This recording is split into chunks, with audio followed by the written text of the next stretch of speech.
Selamat datang di Istilahpedia Channel. Channel YouTube yang fokus membahas berbagai istilah penting dalam ilmu pengetahuan dan fenomena kehidupan sehari-hari. Jika Anda baru pertama kali menonton video channel ini, jangan lupa tekan tombol subscribe, like, dan share untuk mendapatkan update video terbaru kami. Pada video kali ini, kita akan membahas topik yang sangat menarik dan relevan, efek rumah kaca. Apa itu efek rumah kaca? Apa penyebabnya? Dampak apa saja yang ditimbulkannya? Serta bagaimana upaya mengatasi dampak buruk efek rumah kaca tersebut? Semua akan kita ulas dalam waktu singkat. Jadi, pastikan Anda menonton hingga akhir dan siapkan pertanyaan atau pendapat Anda di kolom komentar. Mari kita mulai. Mengenal efek rumah kaca, pengertian, penyebab, dampak, dan upaya mitigasinya. Pengertian efek rumah kaca. Efek rumah kaca adalah fenomena peningkatan suhu permukaan bumi akibat penumpukan gas-gas tertentu di atmosfer yang memerangkap panas matahari. Gas-gas ini dikenal sebagai gas rumah kaca, mencakup karbon dioksida, metana, nitrogen oksida, dan uap air. Proses ini mirip dengan cara kerja rumah kaca di pertanian, di mana panas matahari masuk ke dalam rumah kaca dan dipertahankan oleh dinding kaca, sehingga suhu di dalamnya tetap hangat. Tanpa efek rumah kaca alami, suhu bumi akan jauh lebih dingin dan tidak layak huni bagi banyak bentuk kehidupan. Penyebab efek rumah kaca. Ada 5 penyebab terjadinya efek rumah kaca yaitu 1. Pembakaran bahan bakar fosil. 2. Deforestasi. 3. Pertanian dan peternakan. 4. Penggunaan pupuk kimia. 5. Aktivitas industri. Mari kita mulai dari penyebab pertama. Pembakaran bahan bakar fosil.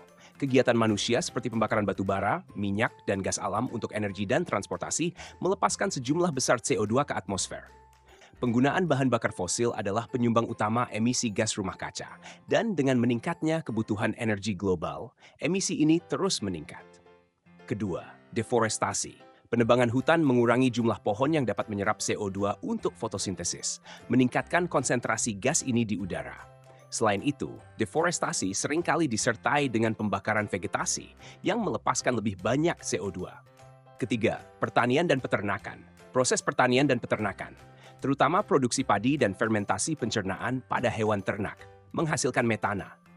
Metana memiliki potensi pemanasan yang jauh lebih tinggi dibandingkan dengan CO2, sehingga kontribusinya terhadap efek rumah kaca sangat signifikan meskipun konsentrasinya lebih rendah. Keempat, penggunaan pupuk kimia. Penggunaan pupuk nitrogen dalam pertanian melepaskan nitrogen oksida ke atmosfer. Nitrogen oksida tidak hanya berkontribusi terhadap efek rumah kaca, tetapi juga dapat menyebabkan polusi udara yang berbahaya bagi kesehatan manusia. Kelima, aktivitas industri. Beberapa proses industri menghasilkan gas rumah kaca sebagai produk sampingan. Misalnya, produksi semen, baja, dan bahan kimia seringkali melibatkan reaksi kimia yang melepaskan CO2 dan gas lainnya ke atmosfer. Dampak efek rumah kaca. Ada 5 dampak yang terjadi dari efek rumah kaca yaitu 1. Perubahan iklim. 2. Peningkatan permukaan laut. 3. Gangguan ekosistem. 4. Dampak pada pertanian. 5. Kesehatan manusia. Mari kita mulai dengan dampak yang pertama. Perubahan iklim. Peningkatan suhu global mengakibatkan perubahan pola cuaca, termasuk peningkatan kejadian cuaca ekstrem seperti badai, banjir, dan kekeringan. Fenomena ini tidak hanya merusak infrastruktur, tetapi juga mengancam kehidupan dan mata pencaharian jutaan orang di seluruh dunia. Kedua, peningkatan permukaan laut. Pemanasan global menyebabkan pencairan es di kutub dan gunung es, serta perluasan termal air laut yang berkontribusi pada peningkatan permukaan laut. Kenaikan ini mengancam wilayah pesisir, menyebabkan erosi, banjir, dan kehilangan habitat bagi berbagai spesies. Ketiga, gangguan ekosistem. Perubahan suhu dan pola curah hujan dapat mengganggu habitat alami, memaksa spesies untuk bermigrasi atau menghadapi kepunahan. Kehilangan keanekaragaman hayati ini dapat mengganggu ekosistem dan jasa ekosistem yang bergantung padanya, seperti penyerbukan tanaman dan pengaturan siklus air. Keempat, dampak pada pertanian. Perubahan iklim dapat mempengaruhi produksi pangan dengan mengubah kondisi pertumbuhan tanaman dan meningkatkan kejadian hama dan penyakit. Ini bisa menyebabkan ketidakstabilan pasokan pangan dan meningkatkan kerawanan pangan, terutama di daerah yang bergantung pada pertanian subsisten. Kelima, kesehatan manusia. Peningkatan suhu dan perubahan pola cuaca dapat meningkatkan risiko penyakit yang ditularkan melalui vektor, seperti malaria dan demam berdarah, serta memperburuk kondisi kesehatan akibat panas ekstrem. Kualitas udara yang menurun akibat polusi juga dapat menyebabkan gangguan pernapasan dan penyakit kardiovaskular. Upaya mitigasi efek rumah kaca. Adapun upaya mitigasi atau mengurangi dampak efek rumah kaca terbagi atas 5 upaya antara lain. 1. Pengurangan emisi. 2. Reboisasi. 3. Pertanian berkelanjutan. 4. Pengelolaan limbah. Dan 5. Kesadaran dan pendidikan. Mari kita mulai dengan upaya yang pertama, pengurangan emisi.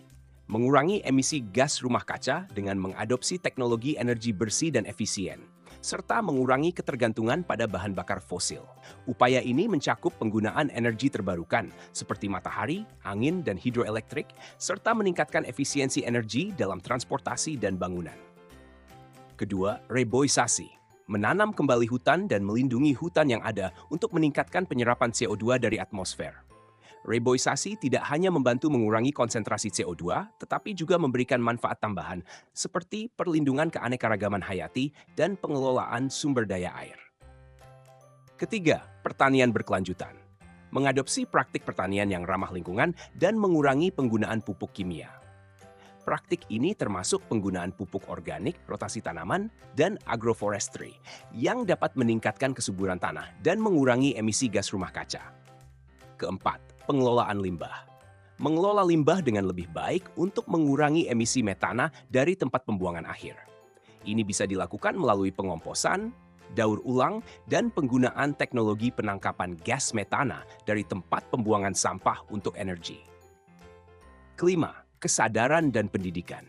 Meningkatkan kesadaran masyarakat tentang pentingnya mengurangi jejak karbon dan mendukung kebijakan yang berkelanjutan. Pendidikan lingkungan di sekolah dan kampanye publik dapat membantu mengubah perilaku individu dan mendorong tindakan kolektif untuk melawan perubahan iklim. Kesimpulan, efek rumah kaca adalah masalah global yang memerlukan tindakan kolektif untuk mitigasi. Pemahaman yang baik tentang penyebab dan dampaknya dapat membantu dalam merumuskan kebijakan yang efektif untuk mengurangi emisi gas rumah kaca dan melindungi lingkungan. Upaya bersama dari pemerintah, industri, dan masyarakat sangat diperlukan untuk mengatasi tantangan perubahan iklim dan memastikan kelestarian bumi untuk generasi mendatang. Melalui tindakan nyata dan komitmen jangka panjang, kita dapat memaksimalkan manfaat dari penggunaan energi dan sumber daya alam secara bijaksana, sambil menjaga keseimbangan ekosistem dan kesehatan planet ini. Semoga pembahasan mengenai efek rumah kaca ini membantu meningkatkan pemahaman Anda mengenai efek rumah kaca, meliputi pengertian, penyebab, dampak, dan upaya mitigasinya. Jika Anda ingin mempelajari lebih lanjut mengenai istilah-istilah lainnya, silakan kunjungi juga blog kami di istilahpedia.com. Jangan lewatkan kesempatan untuk memperdalam pengetahuan dan wawasan Anda. Akhir kata, terima kasih sudah menonton video ini. Jika video ini bermanfaat, silakan subscribe, like, dan share video ini agar makin banyak orang yang mendapatkan manfaat dari informasi ini. Jangan lupa juga untuk tekan tombol lonceng notifikasi agar Anda selalu update dengan konten terbaru dari kami.